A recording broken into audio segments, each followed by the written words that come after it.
Exam और आपकी knowledge को एनहांस करने के लिए जो भी रीसेंट बैंकिंग डेवलपमेंट होते हैं उस पर हम वीडियो बनाते रहते हैं।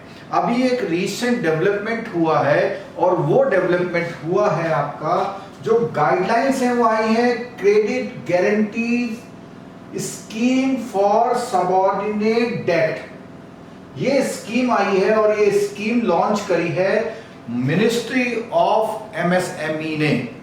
तो मिनिस्ट्री ऑफ एमएसएमई जो होता है, जितना भी माइक्रो स्मॉल और मीडियम इंटरप्राइजेस होते हैं उनके लिए जो भी अच्छे काम करती है, जो उनके वेलफेयर के लिए, उनके डेवलपमेंट के लिए, एम्प्लॉयमेंट जनरेशन के लिए जितने भी काम होते हैं वो एमएसएमई की मिनिस्ट्री करती है।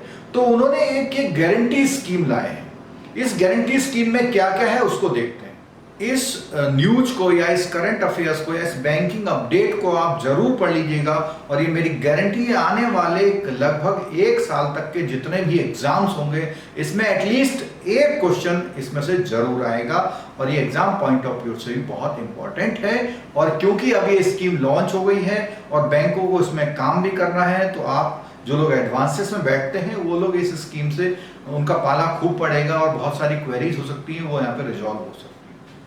एमएसएमई की मिनिस्ट्री है और ये जो स्कीम आई है फॉर स्ट्रेस्ड और एनपीए एमएसएमई के लिए। अब देखिए इसमें सुनिएगा, देखो स्ट्रेस्ड माने है जो अभी तनाव में है या जो एक तरह से एनपीए की तरफ जा रही हैं।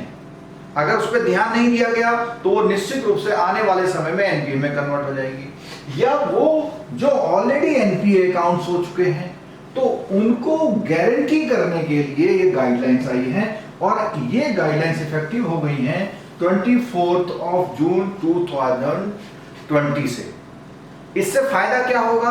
इससे जितने भी एमएसएमई की इंडस्ट्रीज हैं जो इस समय प्रॉब्लम में चल रही हैं, अगर उनको उसमें गारंटी में कवर किया जाएगा तो जो बैंक के लोन्स हैं उनको डूबने के चांस थोड़ा कम हो जाएंगे। या यूं कहिए कि गवर्नमेंट उसकी गारंटी ले रही है तो वो लोन्स एक तरह से सिक्योर रहेंगे बैंक की बुक्स में और बैंक एनकरेज होंगे उन तरह के उन इंडस्ट्री को लोन देने में जो एमएसएमई के अंदर आती हैं और अभी वो स्ट्रेस में चल रही हैं या वो उनके अकाउंट एनपीए टर्न हो चुके हैं। इसके नए नए फीचर्स और क्या है आगे देखते हैं। अब इसमें देखिए जैसे सीजीटीएमएसई बहुत पुराना नाम है, आप बहुत पहले से जानते हैं। उड़ान नाम से ये 24 जून को ये सर्कुलर जारी हुआ। इस सर्कुलर के अकॉर्डिंग जो गवर्नमेंट है उसकी मिनिस्ट्री जो है वो इस जो एमएसएमई के जितने स्ट्रेस है और एनपीए के लिए बात कर रहे हैं और क्या कर रहे हैं वो scheme is to facilitate loans through banks the promoters of the stress MSME for infusion of as equity और quasi equity in the business eligible for restructuring. अब इसमें देखते हैं कि एक तो बात करी उसने इक्विटी की, एक बात करी क्वासी इक्विटी की। क्वासी इक्विटी का मतलब जो आधी इक्विटी की तरह काम करती है। इक्विटी का मतलब होता है एक तरह से कैपिटल में है, कैपिटल की हिस्सेदारी को आप लोग कहते हैं इक्विटी समझ सकते हैं आप उसको, ठीक है। तो उनके प्रमोटर्स को ये हेल्प करने के लिए जो सर्कुलर है ये जारी हुआ है। इस सर्कुलर के अकॉर्डिंग जो बैंक्स होंगे वो अप्रोच करेंगे किस चीज के लिए? वो अपने आप को member lending institution of CGTMSE के लिए अपने आप को रजिस्टर्ड कर लेंगे। तो जितने जो फाइनेंशियल इंस्टीट्यूशन है सीजीटीएमएसई के मेंबर होंगे उनको ये फैसिलिटी दी जाएगी। मिनिस्ट्री ने अपने ऑर्डर कर दिए, उस ऑर्डर के बाद ये सारा काम फिर आरबीआई टेकअप करेगा।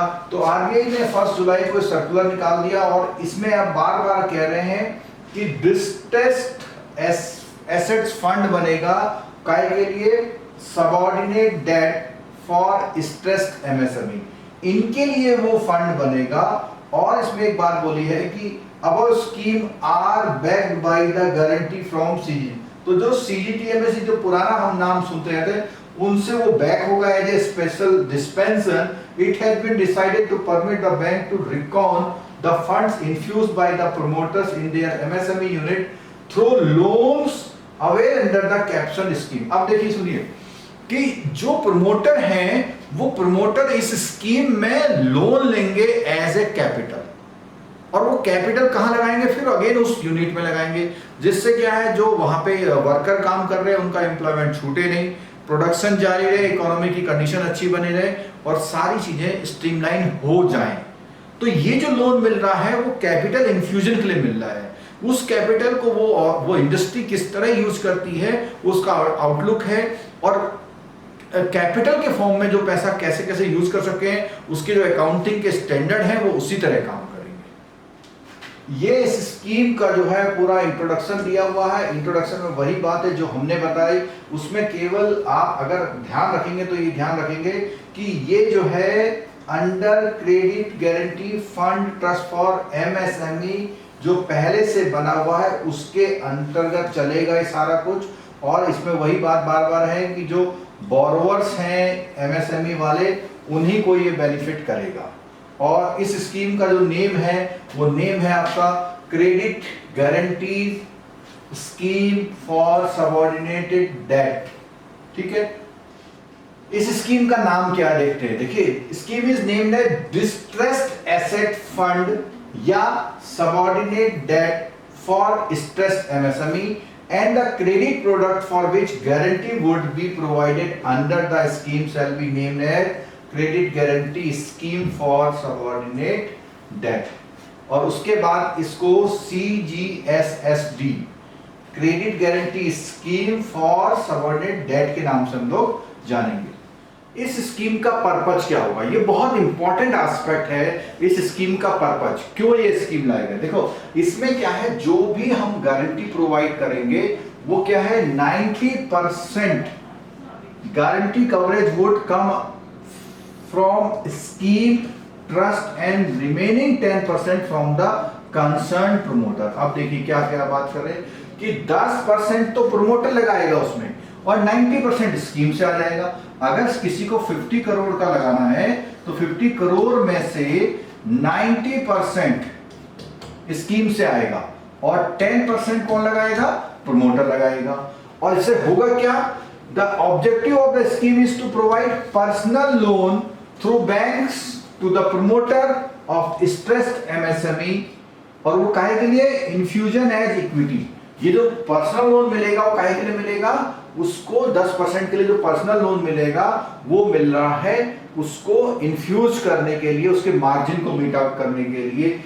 ठीक है, और वो क्यों मिल रहा है, for restructuring as per RBI. और वो उस पैसे का यूज क्या करेगा, अपनी जो एग्जिस्टिंग यूनिट है उसको रीस्ट्रक्चर करने के लिए करेगा।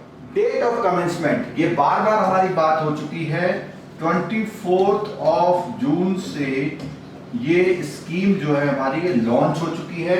और इसमें जो डेफिनेशंस हैं कि अभी जैसे कुछ नाम आए थे, ट्रस्ट कौन होगा, प्रमोटर क्या होगा, तो उस और कैसे एसेट होंगे, फंड क्या होगा, उसके बारे में सबसे पहली बात होती है ट्रस्ट। अब ट्रस्ट का मतलब जहां पर भी सर्कुलर में ट्रस्ट यूज करा है तो ट्रस्ट जो पहले से ही बना हुआ है, क्रेडिट गारंटी फंड ट्रस्ट बना हुआ है, किसके लिए, एमएसएमई के लिए जो बना हुआ है, माइक्रो एंड स्मॉल एंटरप्राइज। अब यहाँ पे एक बात देखिएगा आप जरा, देखो पहला होता है माइक्रो, फिर स्मॉल होता है, फिर होता है मीडियम।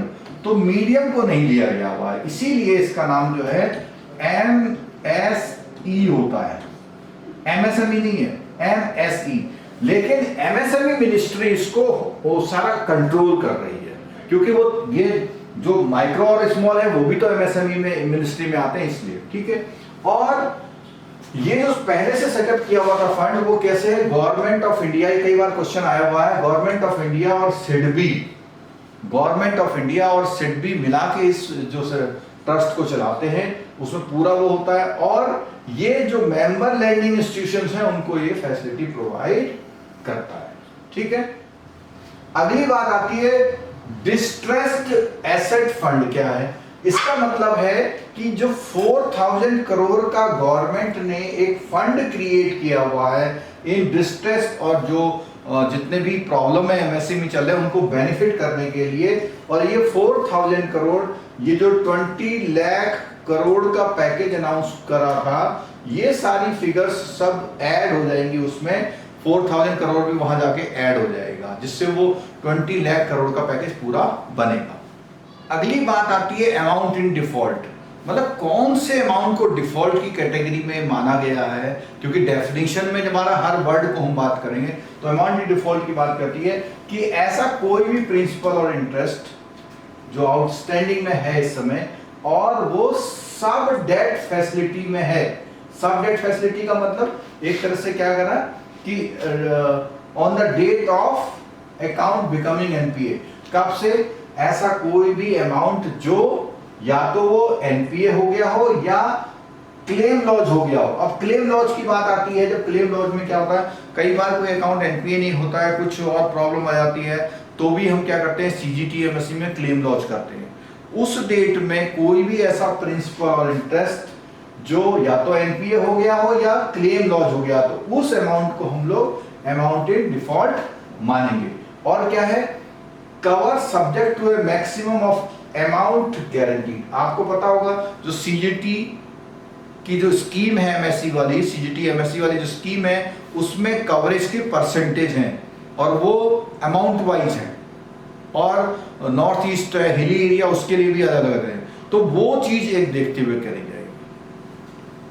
अगली बात आती है क्रेडिट फैसिलिटी। तो क्रेडिट फैसिलिटी का मतलब क्या होता है, जो भी फाइनेंशियल असिस्टेंस मिलता है उसको क्या करते हैं, क्रेडिट फैसिलिटी बोलते हैं। तो credit facility means financial assistance provided under the scheme by way of sub debt facility extended by the lending institution to the promoters of the MSME unit up to कितना है, 15% of promoter stake और 75 lakh whichever is lower, इनमें से जो भी कुछ है, ठीक है।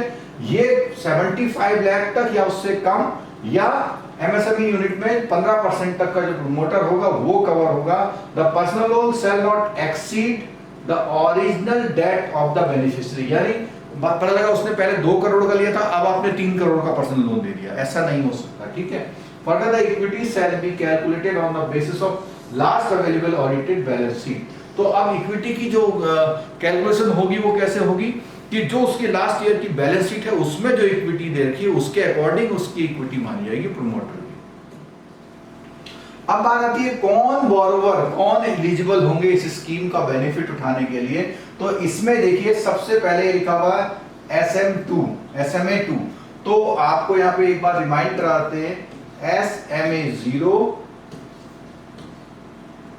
SMA1 और SMA2, ये 3 कैटेगरी हैं। और इस 3 कैटेगरी की अगर बात करें तो 1 से लेके 30 डे तक डिफॉल्ट यहां आता है, 31 से लेके 60 डे का डिफॉल्ट यहां आता है, और 61 से लेके 90 डेज का डिफॉल्ट यहां आता है। उसके बाद अकाउंट कहां चला जाता है, एनपीए में चले जाता है। तो इसके अकॉर्डिंग या तो वो SMA2 में हो या कहां पे हो, एनपीए अकाउंट हो। कब, 30/4। अब देखिए यहाँ पे 30/4 क्यों रखा हुआ, देखिए आमतौर पर फाइनेंशियल ईयर रखा था, लेकिन क्योंकि 22 तारीख से लॉकडाउन लग गया था मार्च में, तो इसको 30 अप्रैल भी ले लिया गया, क्योंकि उसी दौरान ये प्रॉब्लम शुरू हुई, ठीक है। अब can become commercially viable as per the assessment of the lending institution, the scheme is applicable for those MSMEs whose account have been standard। ये कंडीशन है कि उनके अकाउंट 31/3/2018 यानी 31 मार्च 2018 को स्टैंडर्ड होने चाहिए, ठीक है। और रेगुलर ऑपरेशन हो, आइदर स्टैंडर्ड अकाउंट हो या उसके बाद अगर एनपीए हो गए तो उसे एक्सेप्ट कर रहे हैं वो, ठीक है। और एंड फाइनेंशियल ईयर 2019 एंड 20। तो 2 फाइनेंशियल की बात करी कि इसके बाद चाहे वो इस ईयर में और इस ईयर में एनपीए हो गए तो भी चलेगा। तो इसका मतलब ये हुआ कोविड से पहले भी अगर कोई अकाउंट एनपीए तो उनको बेनिफिट करने के लिए, ठीक है। However fraud accounts and wilful default को नहीं कंसीडर किया जाएगा, ठीक है। In cases where recovery proceedings are underway and bank assesses that the facility provided under the scheme would be viable, the bank shall withdraw the recovery proceeding before going ahead. अब सुनिए, देखिए कितनी अच्छी बात है। अगर बैंक ने किसी के अगेंस्ट रिकवरी इनिशिएट कर दी है, उस केस में अगर वो इसका बेनिफिट लेना चाहता है, कवर कराना चाहता है, तो उसके लिए क्या करना पड़ेगा, उसको बैंक को पहले जो उसकी लीगल प्रोसीडिंग्स चल रही है उसको पहले विथड्रॉ करना पड़ेगा, तभी वो गवर्नमेंट से इसके अंदर क्लेम ले सकता है। चलिए अब बात करते हैं गारंटी कवर। गारंटी कवर का मतलब कितना कवरेज आपको मिलेगा, ठीक है। तो इसमें क्या कहता है, guarantee cover means maximum cover available as per eligible borrower of the amount of default in respect of credit facility extended by the lending for the scheme 90% guarantee. Coverage would come from the scheme and 10% from the concerned promoter. अब देखो 90% तो आपको मिल जाएगा fund trust से, 10% वो promoter अपना देगा और इस तरह से वो अपने लोन को खत्म कर देगा. The credit will be extended by MLIs as part of the scheme to the promoter of the stressed MSME be infused by them in the form of equity or quasi-equity sub-debt in the MSME which are commercially viable. The guarantee cover would be uncapped, unconditional and irrevocable credit guarantee. यानी कि ये जो guarantee होगी ये पूरी इस तरह से रहेगी, इसमें और इफ एंड बट नहीं करना है, ये पूरी मिलेगी आपको. चलिए लैंडिंग इंस्टीट्यूशन में अब MLI का मतलब यहाँ पे देखो साफ साफ लिखा हुआ है मेंबर लैंडिंग इंस्टीट्यूशन.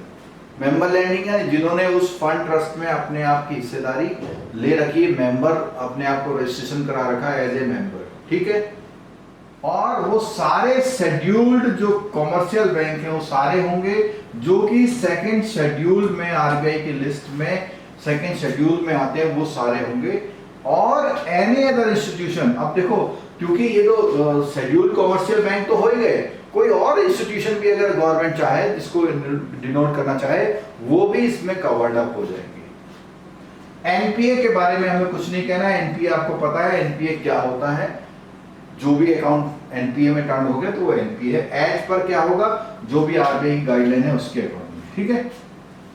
अब बात होगी प्राइमरी सिक्योरिटी. तो प्राइमरी सिक्योरिटी के बारे में कहते हैं कि जिसके रेस्पेक्ट में क्रेडिट फैसिलिटी दी जाती है और वो जो एसेट क्रिएट होता है उसी को हम प्राइमरी सिक्योरिटी कहते हैं. और the credit facility so extended और existing unencumbered assets which are directly associated with the project business for which the credit facility has been extended. यानी कि वो सारे एसेट जिसके लिए क्रेडिट फैसिलिटी दी गई है, यानी उसको क्रिएट करने में बैंक का फंड लगा है, तो कुछ प्रमोटर का लगता है कुछ बैंक का. तो अगर वो ऐसी कोई एसेट क्रिएट हुए हुए उसी को हम प्राइमरी सिक्योरिटी बोलते हैं. अगला है इंटरेस्ट रेट. तो इंटरेस्ट रेट में क्या होता है, जो भी जब आप आरबीआई की गाइडलाइन के अकॉर्डिंग इंटरेस्ट रेट हो रहे हैं या जो लैंडिंग इंस्टीट्यूशन ने कोई इंटरेस्ट रेट तय कर रखे हैं उसके अकॉर्डिंग हो गए. टेनर ऑफ गारंटी कवर, कितना समय होगा, तो उसमें क्या मैक्सिमम पीरियड कितने साल का रखा हुआ है. which shall run through the agreed tenure of the sub-debt facility between borrower and lender. अब क्या है, मान लिया किसी ने 5 साल का लिया, किसी ने 7 साल का, वो लेकिन उसके अलावा for a maximum period of 10 years which ever is लिया. तो कहने का मतलब अगर किसी ने 5 ईयर के लिए लोन ले रखा है तो उसको 10 साल नहीं मिलेंगे, लेकिन किसी ने 12 साल के लिए ले रखा है तो ये फैसिलिटी केवल 10 साल के लिए ही उसको प्रोवाइड की जाएगी. कोलेटरल सिक्योरिटी, जैसे हमने प्राइमरी सिक्योरिटी की बात करी ऐसे ही collateral means the security provided in addition to the primary security. यानी उसके अलावा जो भी आप दे रहे हैं वो प्राइमरी के अलावा जो दे रहे हैं वो in connection with the credit facility extended to the institution, उसको बोलते हैं कोलेटरल. तो दो तरह की सिक्योरिटी होती है, प्राइमरी और कोलेटरल सिक्योरिटी. इस स्कीम का नाम बार बार आ रहा है distressed asset fund subordinated debt for stressed MSME scheme के नाम से जाना जाएगा. सिडबी का मतलब क्या है, जो सिडबी है वो small industrial development bank of India का एक्ट जो 1989 में आया था उसमें सिडबी का फॉर्मेशन हुआ था. उस सिडबी की बात कर रहे हैं, कोई और सिडबी की बात नहीं कर रहे हैं. Micro small and medium enterprise, तो वो जो एमएसएमई का एक्ट है उसके अकॉर्डिंग जो भी एमएसएमई में आते हैं उसकी बात कर रहे हैं. एग्जिस्टिंग स्टेक की बात कर रहे हैं. The total contribution of the promoter in the form of equity as well as that, जितना भी पैसा वो उसने अपना लगा रखा है उसको हम एग्जिस्टिंग स्टेक बोलते हैं. The detailed operational guideline matter will be shared with the MLI यानी मेंबर लैंडिंग इंस्टीट्यूशन, जो इस स्कीम में मेंबर लैंडिंग इंस्टीट्यूशन उनके साथ जो भी है वो चीजें. ठीक है. अगली बात है सीनियर डेट. एक क्या है, सीनियर डेट है, एक क्या है, सबऑर्डिनेटेड डेट है. अब दोनों को देखते हैं. ठीक है. सीनियर डेट का मतलब जो मेन शुरू में लिया गया, already availed by the MSME takes priority over the other debt unsecured debt owed by the issuer, यानी सबसे पहले जो लेता है the seniority status of any debt raised subsequent to the implementation of the scheme will be governed by the guideline issued by the RBI. अब subordinated debt की बात होती है, मींस क्रेडिट फैसिलिटी एक्सटेंडेड, पहले वाली थी मेन डेट ऑलरेडी वाली, subordinate में extended to the promoter of the stress unit of infusion in the equities including the quasi. कहने का मतलब ये हुआ कि जो उसने एक और फैसिलिटी अभी ली है, और काहे के लिए ली है, इन्फ्यूजन करने के लिए इक्विटी में और इसमें पैसे, ठीक है। स्ट्रेस एसेट में अभी हमने पहले बात कर ली, जो SMA-2 या NPA अकाउंट है कब, एज ऑन 30/4/2020 को, उन्हीं के लिए फैसिलिटी। स्ट्रेस एसेट में जो अकाउंट SMA-2 या NPA में है, और वो कौन सी डेट को, 30th अप्रैल 2020 में जो अकाउंट SMA-2 या NPA कैटेगरी में है वही इसमें कवर होंगे।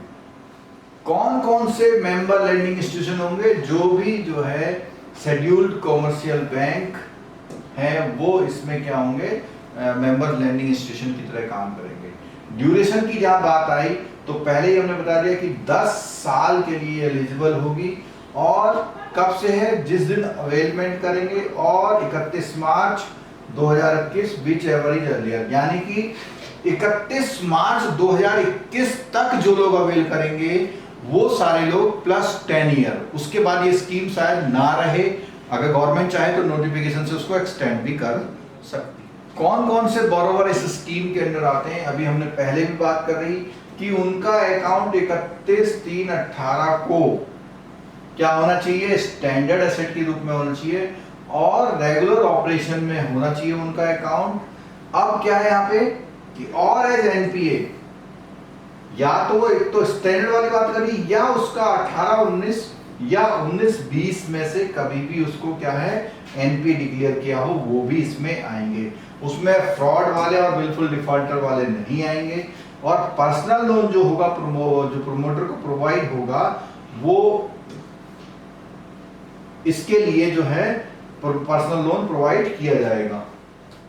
उन लोगों को क्या होगा, एक पर्सनल लोन प्रोवाइड होगा, उनके जो प्रमोटर होंगे, और वो चाहे वो कोई कंपनी हो या प्रोप्राइटरशिप हो या पार्टनरशिप हो या लिमिटेड कंपनी हो, उन सब के बोरोवर्स उसमें एलिजिबल होंगे।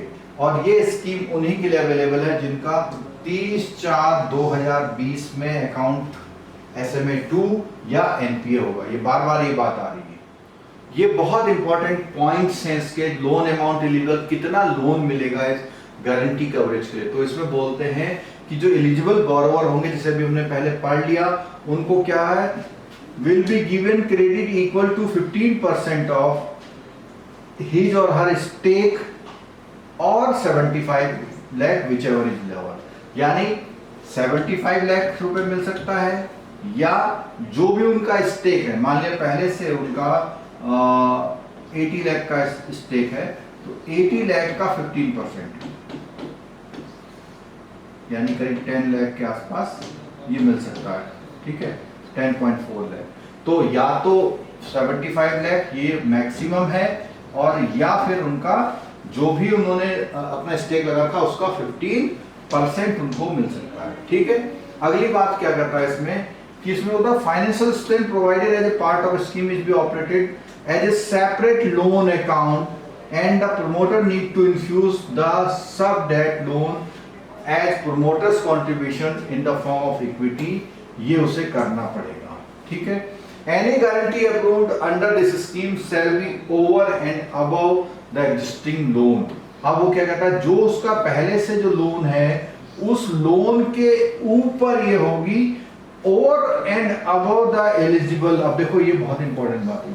अब हो सकता है कि उसने पहले से एक लोन ले रखा है 2 करोड़ रुपए का।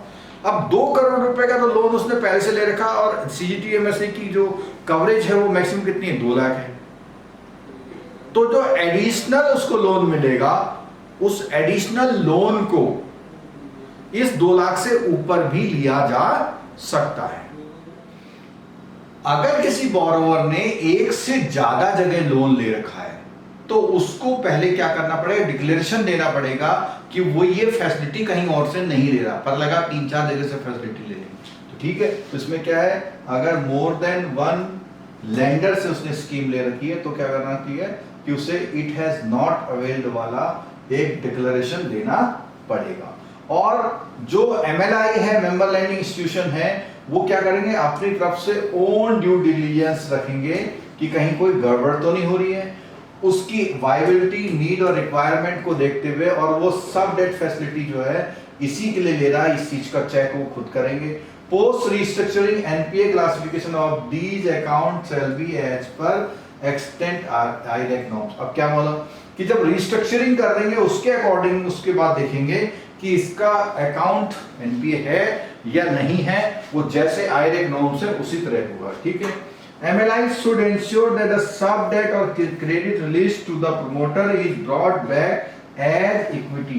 उसको जो भी आप लोन दे रहे हैं वो उसको लिक्विड, वो लोन उसका क्या होना चाहिए, उसकी फर्म या कंपनी है उसमें लगना चाहिए। जो इंटरेस्ट रेट लगेगा वो एक्सटर्नल बेंचमार्क से उसमें प्लस स्प्रेड जोड़ेंगे। स्प्रेड का मतलब ये होगा उसमें कुछ प्लस जोड़ लेंगे, वो रहेगा। और ये जो भी कुछ होगा वो उसमें पूरी गाइडलाइंस को एडहेयर करना पड़ेगा। बैंक को एक तरह से फ्री किया हुआ है, इसमें वो अपने हिसाब से रेट वो कर सकता है। अगली बात आती है टेनोर की। टेनोर की बात बार बार आ गई कि 10 साल, और ये स्कीम कब, 31 मार्च 2021 तक जो लोग लोन लेंगे उसमें +10, या जो आज लेंगे उसमें +10, तो उसके अकॉर्डिंग इसका क्या होगा, टेनोर होगा।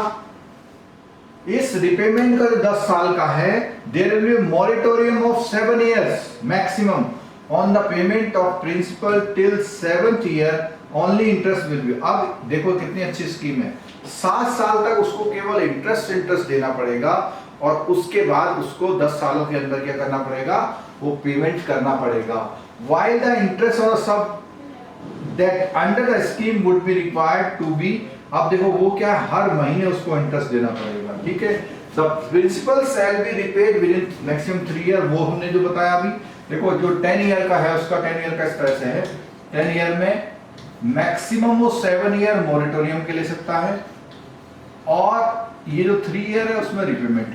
अब एक बात सुनिएगा कि मोरेटोरियम में उससे क्या देना पड़ेगा, इंटरेस्ट देना पड़ेगा, और वो इंटरेस्ट जो है मंथली देना पड़ेगा, ठीक है। और ये जो 7 ईयर का मोरेटोरियम है वो चाहे तो उसको कम भी डिमांड कर सकता है, तो उसके अकॉर्डिंग होगा, ठीक है।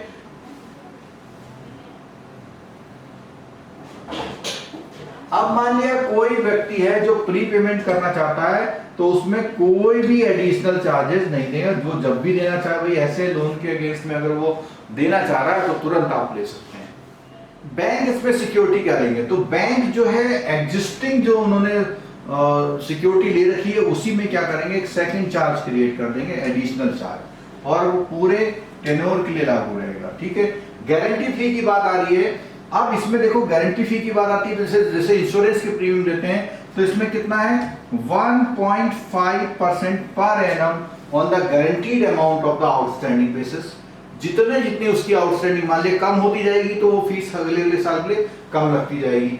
Guarantee fee may be borne by the borrower as per the arrangement between the borrower and the MLI, उनके बीच में जो भी है। अब ये देखो यहाँ पे मे भी लिखा हुआ है, तो अगर हो सकता है कोई बैंक कहेगी नहीं तो आप मत दो मैं ही दे दूंगा, लेकिन मे बी का मतलब है ये कहा गया है कि आप उससे ले सकते हैं, ठीक है।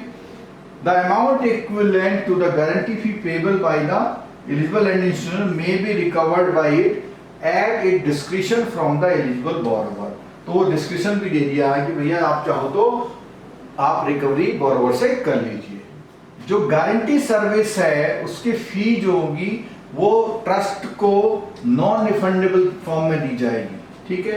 Guarantee service fee shall not be refunded accept under, अब कब है, अगर एक्सेस रीपेमेंट हो जाए तो होगी, और अगर एक से ज्यादा बार उसने पेमेंट करी तो होगी। तो सिंपल बात है कि भैया गलती से जाएगी तो ही जो है वो होगी। और गारंटी की बात बार बार आ रही है, तो गारंटी में क्या है, 90% गारंटी ट्रस्ट देगा, 10% कौन होगा, प्रमोटर खुद लगाएगा, ठीक है। कितना पैसा सरकार ने इसके लिए दिया हुआ है? 4000 करोड़ रुपए जो है इसको ऑपरेशनलाइज करने के दिया है। Any unutilised corpus amount later meeting क्या होगा, वो सब रिटर्न टू द मिनिस्ट्री को दे दिया जाएगा। तो मिनिस्ट्री ने ये फंड अवेलेबल कराया है। इन्वोकेशन ऑफ गारंटी, गारंटी कब उठाई जाएगी, कब? वो बोलता है यहाँ पे are required to inform the date which the account was classified as NPA within 90 days of the account being classified. तो जब भी आपका अकाउंट एनपीए हो रहा है, जैसे क्योंकि 2021 तक है ना ये, तो अगर वो एनपीए जब भी हुआ है, उस एनपीए से कितने दिन तक, 90 दिन के अंदर इसकी सूचना जो है आप इसको दे देंगे ट्रस्ट को, तभी वो होगा। The member lending institution are required to mark a particular case as NPA which is classified as NPA as per RB. तो वो क्या होना चाहिए, एनपीए क्लासिफाई होना चाहिए। अब देखिए कई सारे अकाउंट ऐसे होते हैं जिसमें ट्रस्ट से पैसा तो आपको मिल गया, लेकिन उसके बावजूद आपने रिकवरी कर ली। अगर आप उसके बावजूद रिकवरी करते हैं तो वो रिकवरी में से आप अपने लीगल एक्सपेंसेस और अपना लोन अमाउंट एडजस्ट कर लीजिए। उसके बाद अगर पैसा बचता है तो ट्रस्ट को आपको वापस करना पड़ेगा। Any amount recovered beyond the shall be provided to the trust, और जिससे कि उसको पैसा वापस मिल जाए। Agreement to be executed by the lending, उसमें क्या एग्रीमेंट होगा, उसमें बोला है कि एग्रीमेंट होगा किसके साथ, सीजीटीएमएससी, और किसके साथ, signed by the competent authority as deemed by the MLI, there is no requirement board approval. कहने का मतलब है इसके लिए, इस स्कीम के लिए अलग से आपको कोई अप्रूवल लाना नहीं पड़ेगा, यानी कि पूरा जो है आरबीआई इसको कर देगा। ये सारी सुविधाएं तो देने को तैयार है गवर्नमेंट, लेकिन उसमें भी जो मेंबर लैंडिंग इंस्टीट्यूशंस हैं उनका क्या रोल है, उस पर बात करते हैं जरा। देखिए जो रेस्पॉन्सिबिलिटी है जितने लैंडिंग इंस्टीट्यूशन है उनकी क्या है, उन्होंने कहा है कि जो भी सब डेट फैसिलिटी है, the lending institution is required to apply the trust for guarantee coverage the facility only after the trust approval. यानी क्या करेंगे, सबसे पहले वो अपना जो भी स्कीम है उसको अप्रूवल करा लेंगे, यानी जिसको भी देना चाह रहे हैं अप्रूवल कराएंगे, तभी जो है उसको वो बेनिफिट मिलेगा। अपने मन से सबको नहीं बांटे जाएंगे, ठीक है। दूसरा, self evaluate credit application by the using prudent banking judgement. अब क्या करेगा, जो पूरा जो लैंडिंग इंस्टीट्यूशन है वो पूरी एप्लीकेशन को पूरा उसी तरह काम करेगा जैसे नॉर्मल करता है। Use their business discussion due diligence in selecting, तो ये सारी चीजें वो उसी तरह करेगा। Lending institution closely monitor the borrowers account lending institution would required effort, और वो क्या करेगा, जो प्रॉपर एक अकाउंट चलने की पूरी प्रक्रिया है उसको पूरा देखता रहेगा, यानी पूरी जिम्मेदारी लैंडिंग इंस्टीट्यूशन को दी गई है। अब बात आती है कौन कौन सी रिटर्न्स जो हैं और इंस्पेक्शंस लैंडिंग इंस्टीट्यूशंस को करने हैं। तो उसमें बोला कि एक ऐसा स्टेटमेंट वो फर्निश करेगा जिसमें ट्रस्ट को, जिसमें उसको क्या है, connection with any credit facility under the scheme, वो जो पूरी इंफॉर्मेशन है as a trust may require in connection with any credit facility under the scheme। सारी फैसिलिटी जो भी इस ट्रस्ट स्कीम में दी जाएंगी उनकी सबकी क्या करेगा, रिपोर्टिंग करेगा, स्टेटमेंट देगा। उसके अलावा to the trust all the such document receipt certificate and other writing the letters may be required। तो जो भी उस ट्रस्ट ने जितने भी रिक्वायरमेंट डॉक्यूमेंट बोले हुए हैं, रिक्वायर्ड डॉक्यूमेंट, वो उसको भेजने पड़ेंगे। उसके अलावा no claim shall be rejected and no liability shall attach to the lending institution or any officer thereof anything done in good faith। तो कहने का मतलब ये, अगर आपने सारा काम गुड फेथ में किया हुआ है तो आपका क्लेम पास हो जाएगा।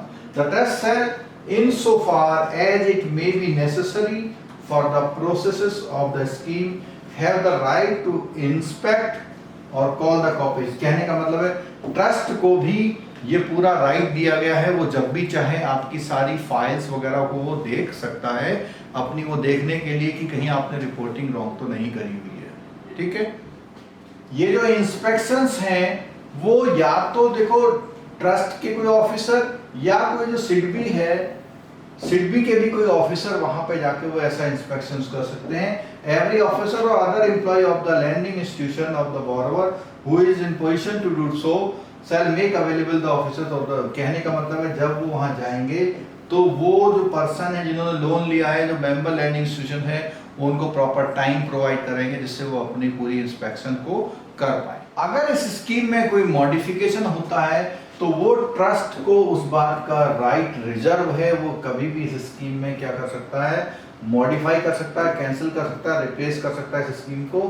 That the right or obligation occurring under the guarantee issued under the scheme up to the date on which the, तो कब तक, जब जिस डेट में वो कोई मॉडिफिकेशन करेगा उस डेट से पहले वाले सारे काम उसके लिए, वो उसके लिए जिम्मेदार होगा, यानी उससे पहले वाले उसमें कोई भी चेंज नहीं हो सकता, आने वाले में चेंज हो सकता है, ठीक है। और trust shall have a right after the terms and condition of the scheme in regard to an account in respect of which guarantee has not been issued on the date of such alteration। तो जिसमें guarantee अभी issue नहीं करी है उसमें वो alteration accept कर सकता है, उससे पुराने वालों में वही चीज उसकी लागू हो जाएगी, ठीक है। अगला पॉइंट है इसमें, scheme being cancelled no claim shall lie against the trust facility covered by the. अब जब देखो स्कीम अगर बंद हो जाएगी तो स्कीम बंद होने के बाद जो नए केसेस उसमें नहीं रहेगा, unless the provision contained the scheme are complied with by the lending institution prior to the date of। तो कहने का मतलब है कि कॉमन बात यहाँ ये आ रही है कि जब वो स्कीम लॉन्च कर रहा है उस स्कीम के लॉन्च होने तक जो भी चीज है उसके लिए वो रिस्पॉन्सिबल होगा। इस स्कीम के सारे इंपॉर्टेंट पॉइंट हमने कवर कर लिए और इसके नीचे जो डिस्क्रिप्शन बॉक्स में एक लिंक हम दे देंगे, उस लिंक में पूरा डिटेल्ड FAQs भी दिया गया है। इस FAQs में पूरी जानकारी आपको हर क्वेश्चन के अकॉर्डिंग दी गई है, कौन है, कैसे हैं। तो जो अगर आपके मन में कोई क्वेश्चन आता है और एग्जैक्टली वो मैच करता है तो आप उसको पढ़ के भी वो कर सकते हैं। आपने ये पूरा वीडियो देखा, अगर आपको ये जानकारी अच्छी लगी हो और आपके लिए कहीं हेल्पफुल रही हो तो आप इस वीडियो को लाइक करिएगा, शेयर करिएगा और चैनल जिसने सब्सक्राइब नहीं किया जरूर कर लीजिएगा और बेल आइकन जिसने दबाया वो भी दबा लीजिएगा, क्योंकि बेल आइकन दबाने के बाद ही आपको नोटिफिकेशन मिलते हैं। Thank you very much.